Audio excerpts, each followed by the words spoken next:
I see? Losers.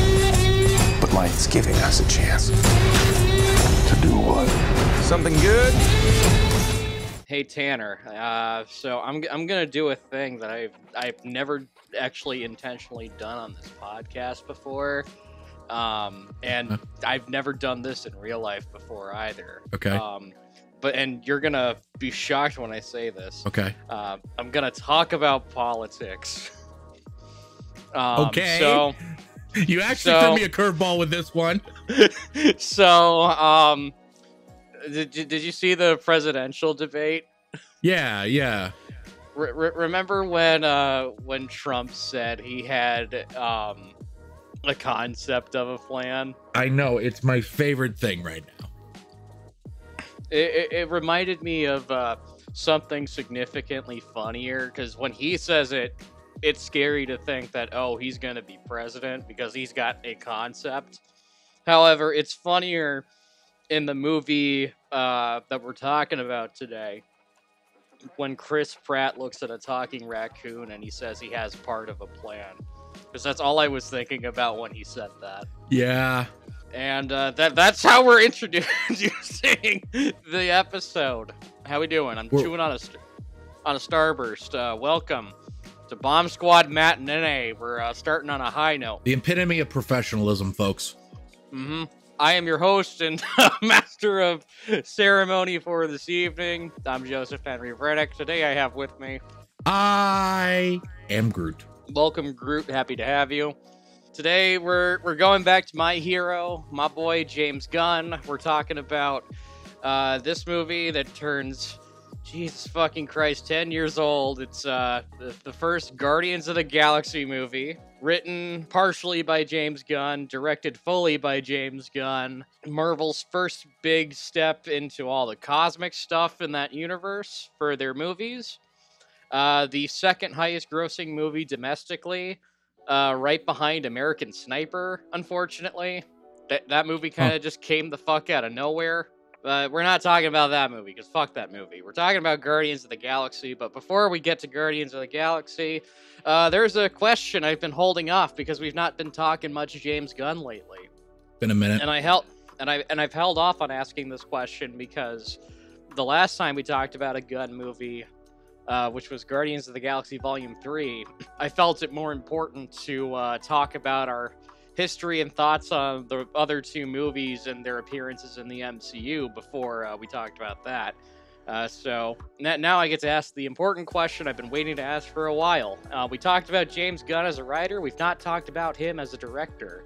So Tanner, for the opening question, I gotta ask you, what are your thoughts and opinions on James Gunn, director? I don't shoot the messenger with this one. This is a matter of opinion. I think James Gunn, while he is a great director, I think it is less interesting to talk about him as a director than it is to talk about him as a writer. Not necessarily because he's a bad director. It's because he's a very, he's good. He's a good director. He's a great director. I have difficulty singling out any one trademarks of his as a director that aren't necessarily representative of him as a writer.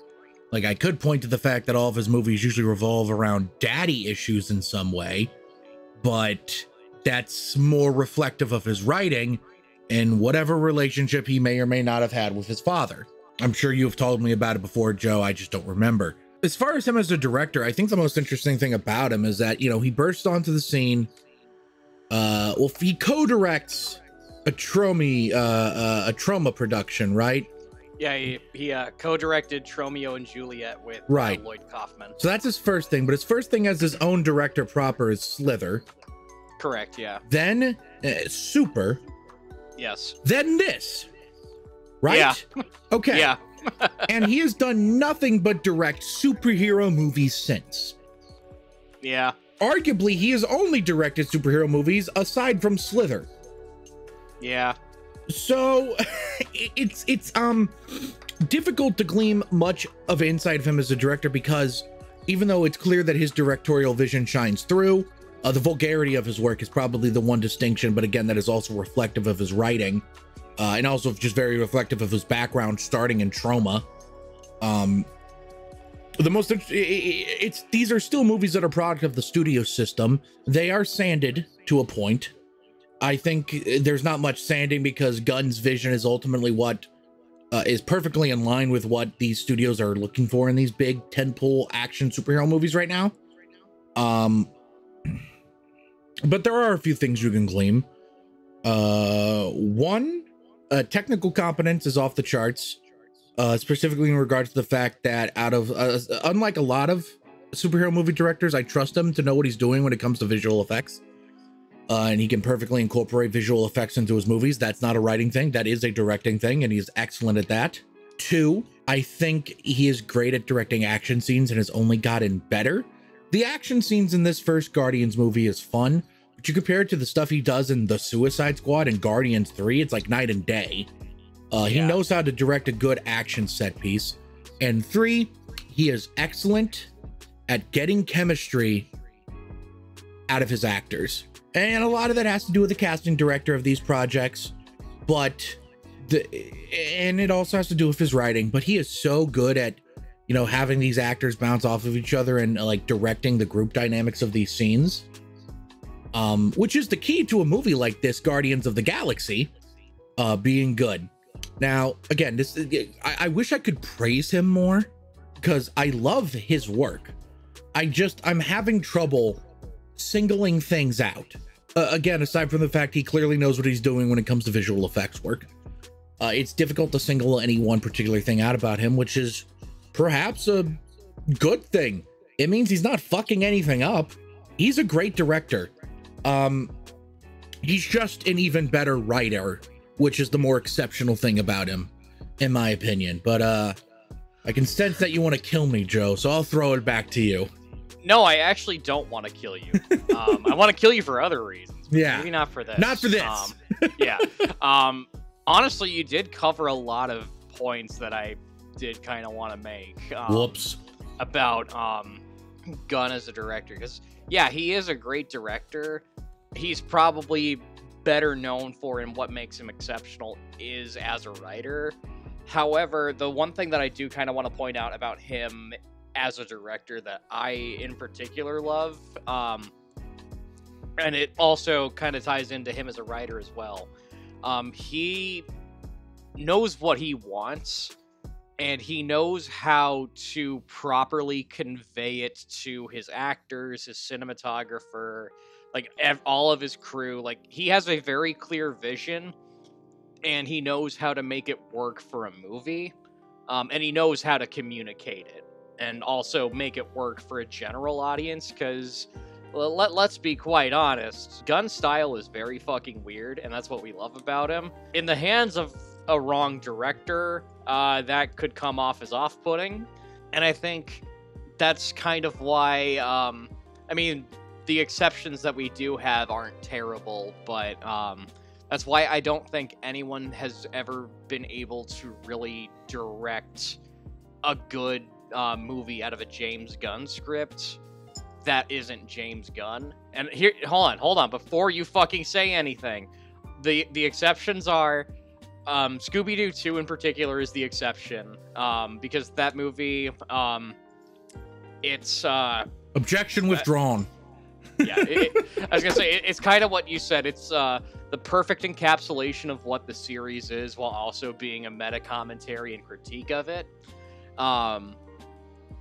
And like, his writing style shines through, and it's the one movie that Raja Gosnell is able to actually like make his writing shine. The other is a movie that we already covered. It's The Specials. Oh yeah, we did talk about that. That was 17 years ago now. God, we're old. Feels like that. Yeah. I was a very different man then. But true, anyway, he was somehow more depressed. Not really. Well, trying to give you credit for your growth here, man. Oh, thank you. We'll talk about that after the show. Your growth? Oh, sure. I get it. Your growth. Oh, shut the fuck up, you asshole. But yeah, the other one is The Specials. Yeah, that movie is cheap as shit, but Craig Mazin is able to make it work with that cheap budget, and that's part of the reason why he was able to go on and write Scooby-Doo and write Dawn of the Dead. And Dawn of the Dead is, it's a decent script. It's probably one of the better things that Zack Snyder's directed, but I feel like, man, oh man, if James Gunn had directed Dawn of the Dead, it probably would have been a lot better. And also, you talk about how great he is with special effects. Thanks Scooby-Doo 2 for that. Yeah. Well, wasn't he supposed to direct a hypothetical third movie? Yeah, so what happened was he was in talks about a Scooby-Doo 3 while during production of Scooby-Doo 2. Because the first one was a success, they were hoping the second one would be as well. Raja Gosnell didn't want to do anymore, so he was in talks to take over and that be his directorial debut. So not only does he write the script for Scooby-Doo 2, but he gets involved with Raja Gosnell, and he's kind of learning the ropes a little bit more for like big studio productions, and then he's specifically hanging out with the visual effects department and just kind of learning all the ins and outs of that, and just kind of how like what to say to them, how to guide them, and just kind of how to work with the visual effects department. And that's part of the reason why he is a master at working special effects into his movies. I'm sorry, I just remember, if we're going to talk about James Gunn as a director, there was something between Super and Guardians of the Galaxy. Oh, yeah. Wasn't it movie 43? He did a segment in movie 43. Sorry, I was just looking at his IMDb page, and I was like, I got to say this before it's too late. Listen, movie 43 is not good. But out of all the skits directed by other directors, his is the best one, which is why it wasn't included in the movie. Oh, yeah, it got deleted, so I guess that doesn't count. Oh, but it's in the credits or something, I thought. Or is it just on the DVD? I don't know how this works. It's on the DVD. Okay. But yeah, fucking movie 43. Anyways, we talked long enough about James Gunn, the director, and just movies that aren't Guardians of the Galaxy. We're gonna move on to Greg Kinnear's career. So Greg Kinnear, I think, is just a really interesting... No, I'm kidding, Joe. Go ahead. We're gonna talk Guardians of the Galaxy. We can talk about Greg Kinnear later. But Tanner. Like on the recording? Sure, why not? Okay. No, we're talking Guardians of the Galaxy. I am. Well, that's just as fascinating as the first 89 times you told me that. What is wrong with Giving Tree? Well, he don't know talking good like me and you. So his vocabularistics is limited to I and am and Groot. Exclusively in that order. We're gonna start with overall thoughts on the movie. I'm gonna start with you, Tanner. Oh wow, you're gonna start with me? You had a lot of picks. All right, Tim, go. It's pretty good. Thank you, Tim. Very cool. All Great right, now stuff. Tanner. All right, so I love Guardians of the Galaxy. This is a great movie. Is it my least favorite of the Guardians movies? Yes. That's not to say it isn't great. I remember me and my friends were really excited to go into I think I talked about this in the Guardians 3 podcast, so I'll keep this brief. But me and my friends were so excited we're not exactly excited. We were intrigued by this movie, but we didn't know anything about it. Well, I knew stuff because I'm a nerd, and I was familiar with Drax because of his connection to the Infinity War storyline in the comics. Star-Lord had cropped up a couple of times, and I wasn't as familiar with the other three, but I was aware of them. And I remember watching this in theaters with my friends, and it's a blast. I love it. This is a great movie. I will get the one big negative of the movie out of the way, and I think even Joe will agree with me here. Despite his best efforts, because boy, let me tell you, Lee Pace is giving it his all. Ronan, kind of a weak villain. He doesn't have a lot of personality to him. There's not like anything that makes him particularly scary. This is definitely when Marvel was in the big depths of their villain problem. A problem that really isn't solved until phase 3 of the MCU, quote unquote. But Lee Pace is giving it his all, and Joe said this in a message earlier. All the character that Ronan has is through Pace's performance and not the writing. And it's a good performance. He's a serviceable villain. He gets the job done. I think it's telling though that I find his like minion that's played by Jaimin Hansu, the character that's played by him, I find to be a more engaging villain. and he's only in like 2 scenes. And that's just because of that bit where Chris Pratt runs up and he's like, Star-Lord. And my favorite Chris Pratt line reading of this entire movie is the way he just says, finally. Star-Lord. Finally. And us as the audience, we're like, finally, giving this guy his props.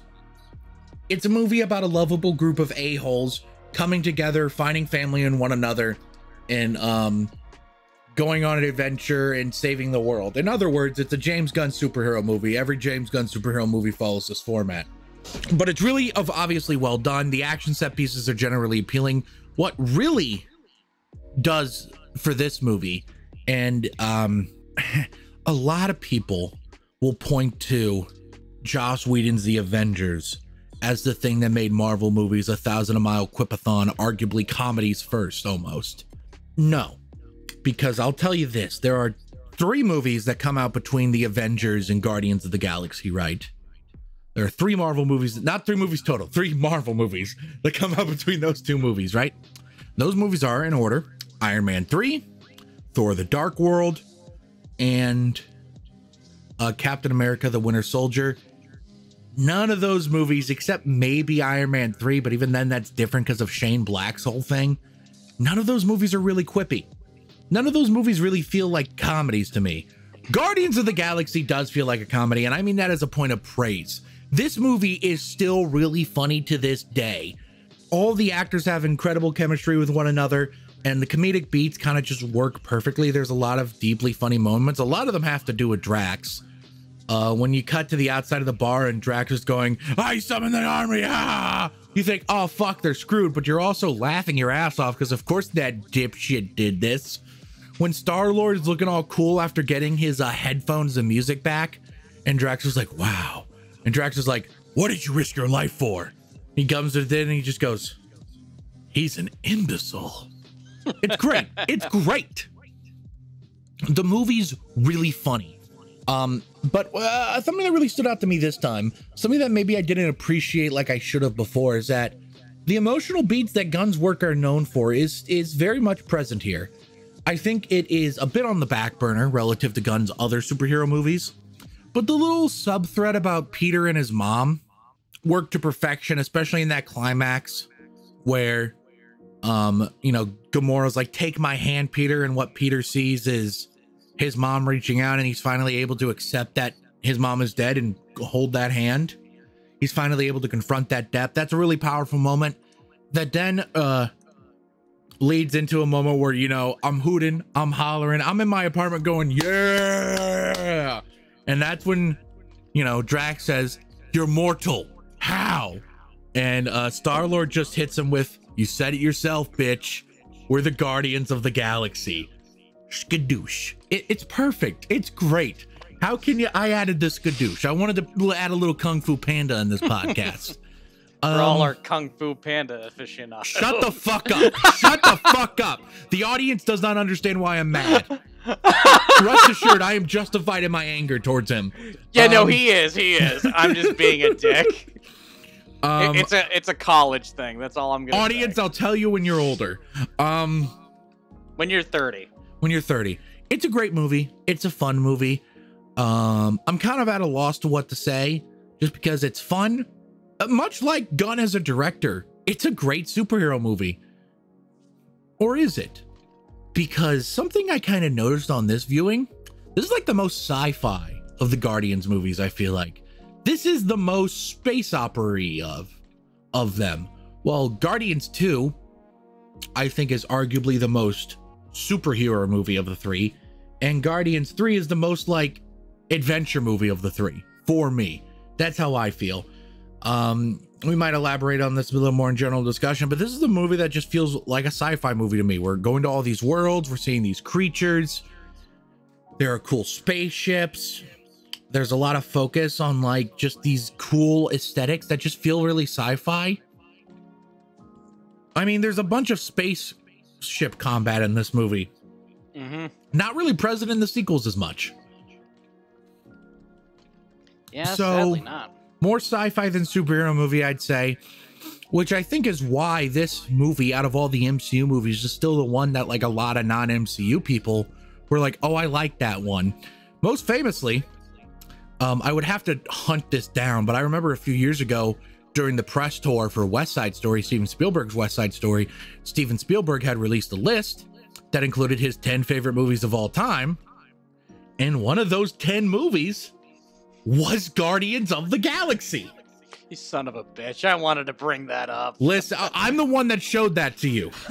This is true. You did show that to me, and I got hyped because like, Spielberg knows. He's one of us. Spielberg loves the Guardians of the Galaxy, and for good reason. Even though this movie is arguably the most emblematic of some of the problems that would be plagued by the MCU, the quipathon-ofness, which is, yes, Whedon's fault, but I think Guardians also really pushed that, the quippiness of it all. It's also the least MCU movie. Honestly, even the third one, you could mostly understand it without having seen anything other than the Guardians movies.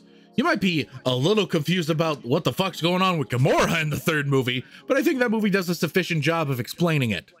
Overall, yeah. While this is the worst Guardians movie, it's still a great time. I was hooting and hollering watching this a couple days ago. It's a fun movie. It's a great movie. I love Guardians of the Galaxy, and so does Steven Spielberg. So if you don't like it, that's like a fucking personal problem, man. Go deal with that. Back to you, Joe.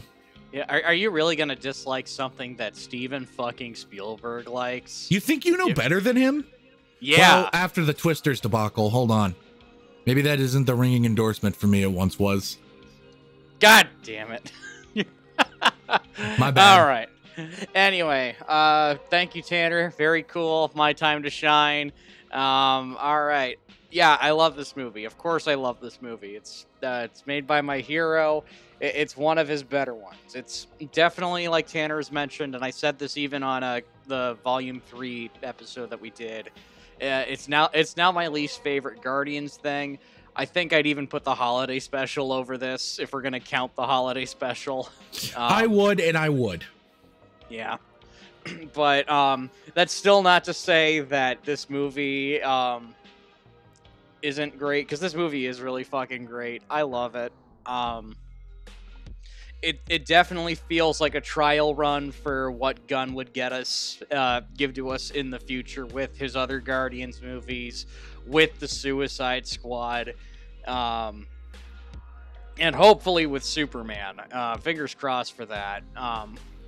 And yeah, something on this rewatch, and Tanner kind of brought it up too, is it feels, and I'd honestly say this for the rest of the Guardians of the Galaxy movies as well. Something that I kind of love about this movie is how kind of self-contained it feels. Like, it doesn't feel like a superhero movie. It feels like, what if Star Wars, but it got hijacked by these space pirates? So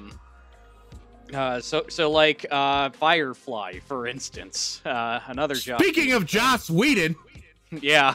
If it's like, what if the Firefly guys were on Star Wars? And I love how sci-fi this movie is. Like, it is unabashedly sci-fi. The landscapes are so fucking weird. There's like at least 15 guys in the background just completely covered head to toe in makeup. And the makeup's fucking great in this. It only just gets better and better as these movies go on. I fucking love the sets to this movie. There's a lot of impressive set work in this. And I think that's sadly missed, not even just in Marvel movies, but like in just movies in general. Because it's like, you look at this, and you're like, man, these are some really cool looking set. That prison is so that prison is so well detailed, and it's so big, and a lot of it is real. And then you go to Endgame, and it's just gray warehouse, green screen, gray warehouse. Hey, that's not correct, because in part of Endgame, they go to this movie. They do, and it looks worse. It looks the same. Anyway, what was I talking about? Speaking of Endgame, like Tanner had mentioned, some of the weaker aspects of this movie are the villains. Lee Pace, try as he might to make that role work, Ronan is not the most compelling villain. Like, he is intimidating, and a lot of that is through, again, Lee Pace's performance, because he is giving it his all. But that character is just not as compelling as they want it to be. Neither is Nebula in this. I say this as someone who unabashedly has a crush on Karen Gillan and has loved her since Doctor Who. Yeah, Nebula's not that good, and it's funny that I bring up Endgame, because remember when she was the best character of that movie? Kinda. Well, in my opinion, she's the best character. She's a highlight for sure, I'll give you that. Yeah. She gets a fucking arc in that movie. Which is great. Yeah, like, she fucking gets an arc in it. I'm honestly just happy that everyone loved working with her again, and wanted to work with her again, because, man, they were gonna kill her off. And I'm just like, yeah, that's what you do hot off the success of Doctor Who, is just get killed off in a Marvel movie. I know, I'm glad they brought her back. Yes, Joe, that is in fact what happened to Christopher Eccleston. well, hold on. Karen Gillan had literally just finished Doctor Who. Christopher Eccleston hasn't been on Doctor Who since 2006. Fair enough. It had been a minute. So, like, yeah, she's like literally hot off the success of her run on Doctor Who. But yeah, I think Nebula and Ronan could have been better. I love the thematics in this. I'm not going to get too in-depth with it because I think there's a much better video that does. I'm going to plug High Top Films. Oh, yeah. Because they do a video essay on the first movie called Learning to Share Pain. And that is easily like what this movie is about.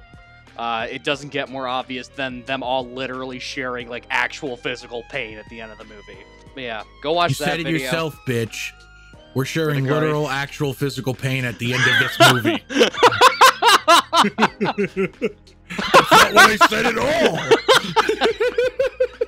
What are you talking about? I never said anything like that. What movie? What is a movie? What the fuck, man? Anyway, but yeah, movie's awesome. I'll probably have more to say when we get to general discussion, so we're gonna get to that. But first, a quick ad break for Totino's Pizza Rolls.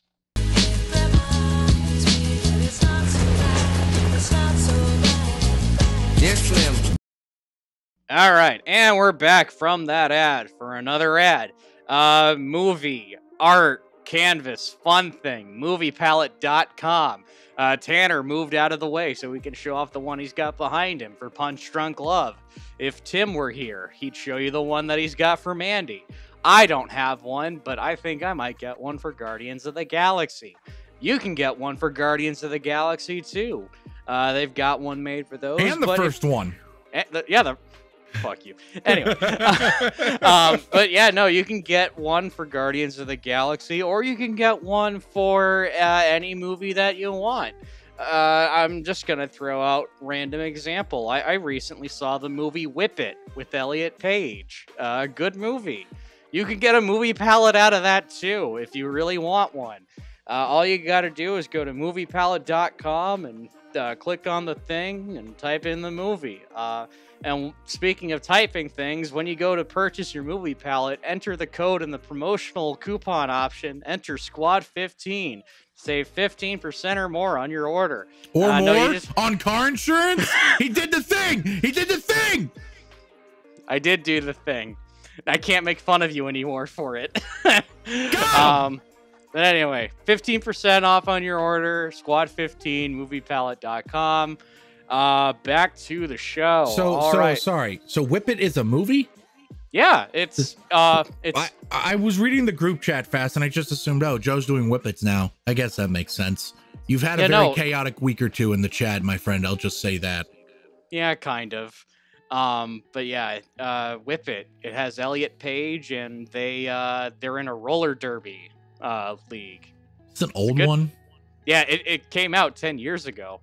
It was good. Oh, I know this movie. Okay, sorry, yeah. Yeah, Daniel Stern's the dad, and he's really good in it. But we're not talking about Whip It. We can talk about that some other day. We're going to talk about... We are never going to talk about Whip It. Aw. Well, we'll talk about Guardians of the Galaxy. So fucking dashed my hopes there. Go ahead, Tanner. With Lee Pace and Ronan, I just want to bring this up because I like seeing you suffer. Remember Captain America, the Winter Soldier? Bear with me here. I'm building something. I know you're not a big fan of that one, but people are a big fan. And remember how everyone, like, the Senator character from Iron Man 2 was kind of retroactively made a more interesting villain in Winter Soldier because they went back and they revealed that he was a part of Hydra the whole time. Right. So 2019, a movie called Captain Marvel comes out and features Lee Pace's Ronan. And I remember in the lead up to that movie thinking, oh, they might add something to Ronan's backstory that makes him a more interesting villain in Guardians of the Galaxy. And in actuality, what happened is that sometimes when I think about Captain Marvel, I forget he's even in it. Yeah, if you want to make Captain Marvel even worse, remind people of that. It's like all that happens and he's like, man, fuck the Skrull and anyone that's not Kree, huh? And it's like, yep. And I was like, that's his motivation. He's in once an ethno state, an ethno galaxy for the Kree Empire, I guess. Sure. Yes. Old news. While we're on the subject of Ronan, I typed this out in the chat. There's one specific line of line delivery from him that for whatever reason has always stuck in my head. It's they're on the Celestial Head, Nowhere, and Drax is like called Ronan, like, and he's standing there, knives out, he's ready to fight. And then Ronan just kind of looks at him and he goes, "You are the one that transmitted the message." And that line sticks out to me for whatever. It's not even a memorable, like, line of dialogue. It's just the way Lee Pace delivers it. Because it's very specifically, he's just like, "Are you fucking serious? You're wasting my time for this?"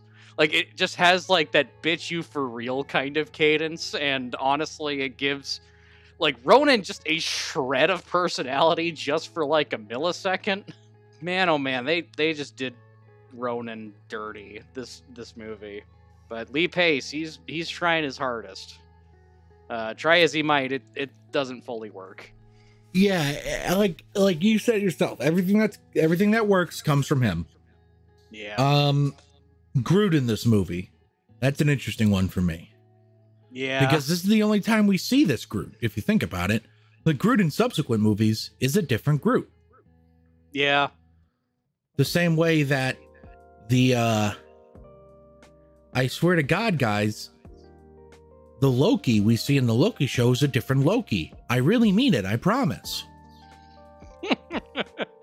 It is. Is that a reference to something? I'm cracking a joke about how with Marvel movies, all the deaths seem to get undone half the time. Except for Iron Man. Robert Downey Jr., Dr. Doom. I'm not a fan. Groot in this movie, there's something interesting about him. Because he's I'm pretty sure, like a mature adult, or at least a young man in Guardians 3, right? Yeah. Well, this is like an elder Groot, wise beyond his years. Also, way less buff. I kind of like buff Groot in the third movie. Fair. I also like teenager Groot. Also, baby Groot is, of course, adorable. Yeah. I like all the Groots. All the Groots are good. But we never see this Groot again. And it's interesting because he's like, in the subsequent movies, he's just kind of a child. In this one, he's kind of an equal member in his own right. And yet he seems to have like less agency than he does in subsequent movies. I'm gonna be honest. It feels like Groot is like kind of an afterthought character for Gunn in this one. Much like he is treated in the script when it's like all the times Chris Pratt's like, we'll split it 3 ways. I am Groot. 4 ways. Yeah. I think what it ultimately came down to, at least for that, is I think he needed to find a groove with Groot specifically. And it's also his first major studio movie where he's juggling like 6 different characters at once. So, and also has a studio mandate to include Thanos, and we can't emphasize this enough. The reason why the Infinity Stones are the way they are in the Marvel Cinematic Universe is because that is how James Gunn wrote them. Yup. Speaking of Thanos, yeah, they really had no idea what they wanted for Thanos. I said this in the group chat. He's way angrier in this than he is in like Infinity War and Endgame. He's like so mad all the time in this movie. He's like, I'm only working with you because you can get me the stones, you fuck ass. He didn't say that, but it felt like he said that. Is he the Red Foreman of space? Basically, he's like, so he has anger and a bite to him, while he's way more zenned out in Infinity War and Endgame. Now, you could argue that's because as Thanos gets closer to his goal in Infinity War, he kind of mellows out. But that's sort of undone by the fact that the Thanos we see in Endgame is supposed to be taken straight out of the period in which this movie has taken place. And he's not angry like he is in this movie. Like, he's angrier, but he's not yelly. He's really yelly in this movie. Yeah. Yeah, they clearly had no idea what they wanted for Thanos at this point. And this was just, outside of him smiling in Avengers, this is like the first time that we're actually hearing him speak. I mean, he doesn't speak in the first Avengers movie. He just kind of grins. Yeah. It's their first time seeing Brolin in the role. Yep. And Brolin is good in like the 5 minutes of screen time he has, if even. Yeah. I do like that scene where he's summoned to see Thanos, and like Thanos is like little manservant guy is like, watch your tone, you piece of shit. And we know that character. We know that character from the first Avengers movie where he's like the guy that Loki keeps talking to so he can get access to the Chitauri and everything, right? Yep. So that's like, in our eyes, that's kind of a big player. And this is kind of an effective way, with this effective thing Gunn does to show how scary Drax could be, is that he just snaps the dude's neck with like a little force push thing. You mean Ronan? Yeah, I said Drax. That's weird. Yeah, I did mean Ronan. But it's an effective way to show how intimidating Ronan is, by showing a character that is from a previous movie that, as far as we know, is like some kind of higher operative in all of this. Yeah. Unrelated to Guardians, but on the topic of that character really quick, I still find it very funny that character at the mid-credits of the Avengers, his suggestion is to court Death, and then Death doesn't appear in any of these fucking movies. I fully believe that because here's another thing to remember. People are like, wow, Marvel had this crazy idea to build up to Thanos. That mid-credits scene was Joss Whedon's idea. Yep. It's kind of remarkable how less of this had to do with Feige and how much of it is just the writers that, to Feige's credit, he fully trusted and gave the creative control to. How much of it is these writers just making good decisions? Yep. And I mean, it was a good decision financially to hint at Thanos. I guess, kinda. I mean, pretty much its biggest video back in the day was a video that was just, who's that purple guy in Avengers? The general audience did not fucking know who Thanos was. They didn't, but then, like, I'm speaking in the long term as a good decision, because, yeah, then Infinity War comes out, and then fucking Endgame.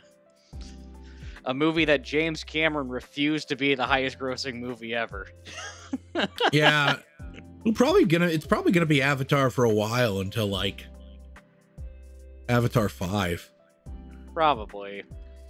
Did you hear that James Cameron announced he would direct a movie that's not an Avatar movie today? I did hear that, yeah. I already forgot what it was. I do remember it was interesting though. I think it was like Ghosts of Hiroshima. Oh yeah, the guy that no. It's the guy that survived nuclear Armageddon in Hiroshima, takes a train to somewhere else in Japan to escape from it all. What city does he go to, Joe? That's right, Nagasaki. Oh God. That's a real story. That's a real person. Yeah. That's depressing. Back to Guardians. Let's talk about this cast. Yeah, they got some real all-stars in there. Bradley Cooper is in this movie. Not that you would know it, considering he has a banger contract where he doesn't have to do any fucking press for this movie. Yeah. For these movies. I was gonna say, I genuinely forget that he is in these movies. The voice doesn't sound like him unless you're really listening. Yeah, you gotta pay attention to know that that's Bradley Cooper. Like, yeah, you can tell that that's Vin Diesel, but he's still kind of playing a character. Bradley Cooper's not, like, you can't tell who that is. That is just Rocket. Yeah, he's like basically like a complete, that's just like a, as far as I'm concerned, Marvel Studios found a talking raccoon and cast him in this movie. Yeah. Well, Vin Diesel is great as Groot. It is also clearly Vin Diesel, mostly because Vin Diesel has the most distinct voice possible. Yeah. The movies. Remember how Vin Diesel recorded his lines in all the different languages? Oh yeah, he did. It's pretty easy when you only have to learn 3, spoiler alert, 5 words. Yeah. Man, oh man, now that we've seen Guardians 3, we Are Groot hits so much different now in this movie. Well, now that we've heard him say, I love you guys, though, remember how jarring that was in Guardians 3? Just hear Vin Diesel speak a full sentence, like, wait, what the fuck? It didn't jar me, I just started fucking crying. Oh, I was emotional, but it also was like, wait, what? Because at first I thought that meant he could just talk now. Anyway, speaking of emotions with Groot, though, I got a fun fact for you. Okay. Did you know that Vin Diesel credits this movie as being Groot, as basically saving his life when he was dealing with a dark time? Yeah. Because during the production of this movie, or right before the production of this movie, fun fact, Paul Walker fucking died. Yeah. A few months after this movie, Furious 7 came out. Yeah. Like 6 or 7 months. It was April of next year. So this helped him deal with the death of his good friend, Paul Walker. And as every time I bring up Paul Walker, I understand he means a lot to a lot of people. And to the people who admire Paul Walker greatly, please do not look up the age of his girlfriends. Yeah, don't do that. Just remain in ignorance, please, for your own sake. Yeah.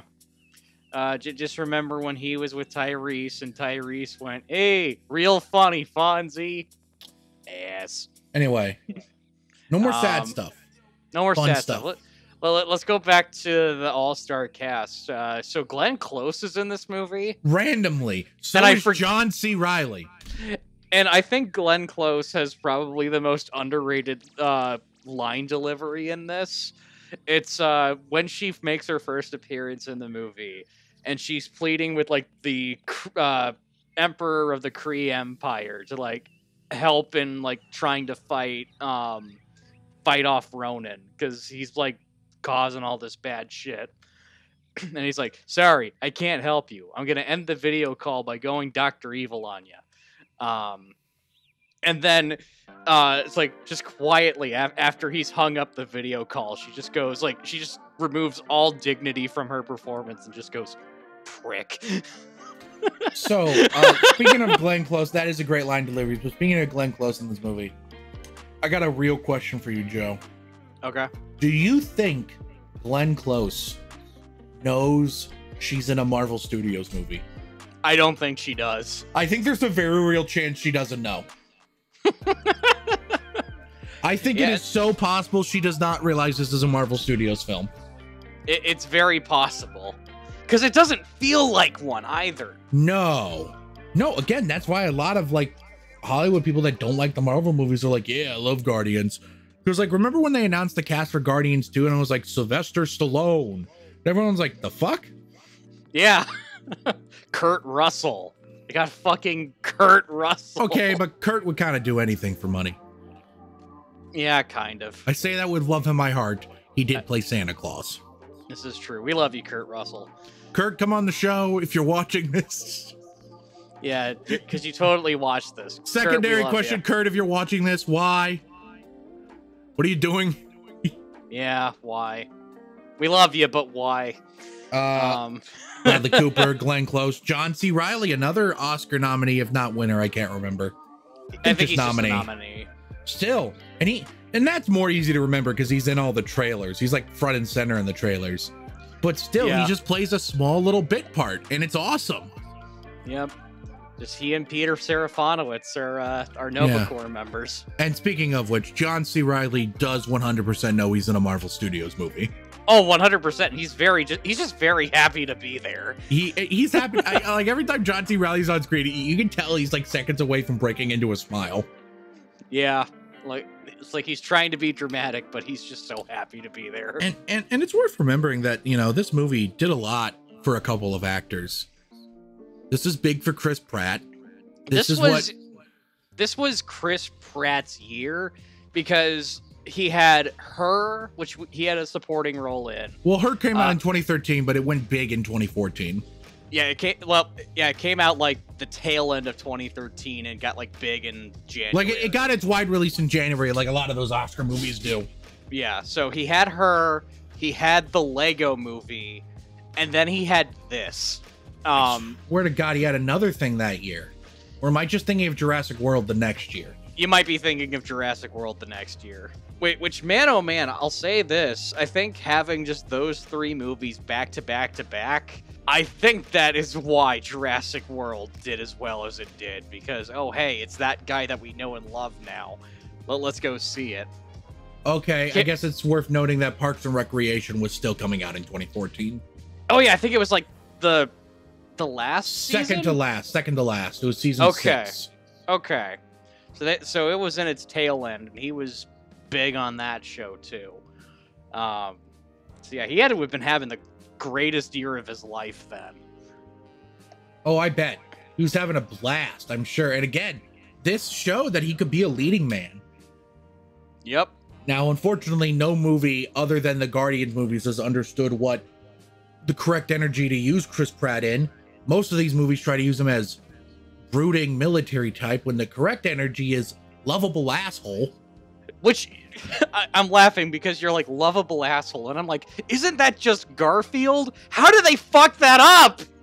How do they fuck that up? Like, seriously, it feels like everything that he's not that he's been in these last few years, other than Marvel, Lego Movie 2. And to an extent, the Disney Pixar movie Onward does not understand how to properly utilize Chris Pratt. Yeah. Which is a shame because he deserves a lot better.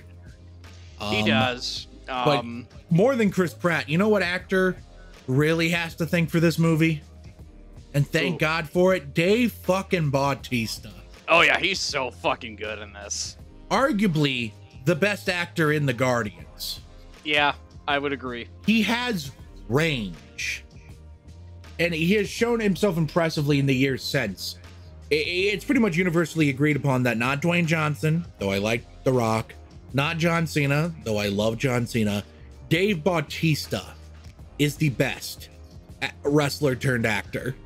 Yeah. Because he wants to be an actor, not just a movie star. He wants to be an actor. Though I will say, if it's a comedy movie, I think I'm picking John Cena first because John Cena has some of the best comedic timing out of any actor I've ever seen. John Cena's found a very comfortable niche as a comedic actor, and I'm 100%. Very happy to see it. He is an excellent comedic actor. He is so good at it. And Bautista, like, Joe, I don't know if I've ever said this on a podcast. I'm sure I've said this to you privately, but I want to put it out there in the world. Write it down right now. Dave Bautista will be an Oscar nominee someday, if not a winner. Someday. I absolutely have faith in that man to get nominated. Now the unfortunate thing is that Dwayne "The Rock" Johnson might be into it, depending on how that Safdie Brothers movie goes for him, but still. Yeah, I think if The Rock pulls off an Oscar nominee worthy performance, all the power to him, that'd be awesome. I think The Rock has finally looked in a mirror and asked himself, what the fuck am I doing with my life right now? Well, I'm pretty sure everything that's happened since Black Adam has been him looking in the mirror. Which is funny because everyone makes fun of Black Adam and how it, you know, it's a failure, blah, blah, blah, blah. There is still yet to be a DC movie other than the Batman that's come out since Black Adam to have made more money since Black Adam. Actually, hold on, no. The Batman came out first, didn't it? It did. So, my mistake. There has yet to be a DC movie to come out since Black Adam to make more money than Black Adam. Come on, Superman. We're rooting for you. So just keep that in mind. Well, no, Joe, it's going to be Joker 2 this October. But right. Still. Man, the reviews for that one ain't looking too hot. Yeah, neither are ticket sales. I'm still interested because it's a fucking musical. How can I not be interested? If it's bad, it seems like it'll be a more interesting flavor of bad than the last Joker movie. Dave Bautista is great in this movie. It's also the most different performance he has in any of these Guardians movies, because especially starting in Guardians 2, Drax becomes way more of a comedic character. He's a comedic character in this one, but he becomes way more comedic in subsequent movies. If I was actually to say something negative about Guardians 2, sorry, I think they dumb him down a little bit too much. I think Guardians 3 dials it back, though. You know, while I don't necessarily agree with you, I'll allow it. And on that note, we're gonna go into our final thoughts. Oh, okay. As we're hitting that time. So Tanner, final thoughts. Guardians of the Galaxy is a great movie. It is the worst of the Guardians movies, but it is still a fantastic picture. It's a great time. I was hooting and hollering in my apartment watching it. I'm glad to have seen it. Awesome. All right, my final thoughts. I love this movie. It still holds up 10 years later. It still looks great 10 years later. Definitely check it out if you love those Marvel movies. It's absolutely one of the better ones. Check it out if you don't like comic book movies. Check it out if you like comedy. Check it out if you love sci-fi, because it's a far better science fiction movie and a comedy than it really is a comic book movie, because it doesn't really feel like a comic book movie. But it is a comic book movie. You want to know what else is a comic book movie? What, Joe? The Batman, but that's besides the point. Thank you guys for watching. I subverted your expectations. Oh, Ryan. Mr. Johnson, you do that. All right. Thank you guys for watching. Please go down in the comments. What do you think of James Gunn as a filmmaker? What do you think of Guardians of the Galaxy? Do you believe that a person can be 100% a dick? Comment below, let us know. While you're down there, hit the like button so we know how much you like us. Hit the subscribe button so we know how much you love us. Hit the bell icon so you can get updated on when we upload new videos. Check us out on our Patreon. We got rewards tiers. For the it's the $5 tier that gets the commentary track, right? That is correct. $5 tier gets you commentary tracks. $10 deals get you the shout out. Take it away, Joe. Yes. Shout outs to Jason Secord, and shout out to Tanner's mom, Tanya Kraft. Thank you guys. Tanya. She hates it when you say Tanya. All right, Tanya. I apologize, Tanya. Thank you for donating to the tier. And yeah, check us out there. We've got 2 commentary tracks. We're gonna be making some more coming up here soon. Check that out. Support us if you'd like. Check out our Twitch. Check out our socials, like our Facebook, our Twitter, our Instagram, fun stuff like that. Tune in next time, because we're talking another comic book movie that came out the same year. We're talking X-Men again, baby. We're talking X-Men Days of Future Past, a movie that, funnily enough, going back to politics, feels a little politically relevant right now. Especially after the second attempt. Yeah, we're gonna get into that. But that's for another day. Thank you guys for watching. We will see you next time. Peace, love, and chicken grease. Bye.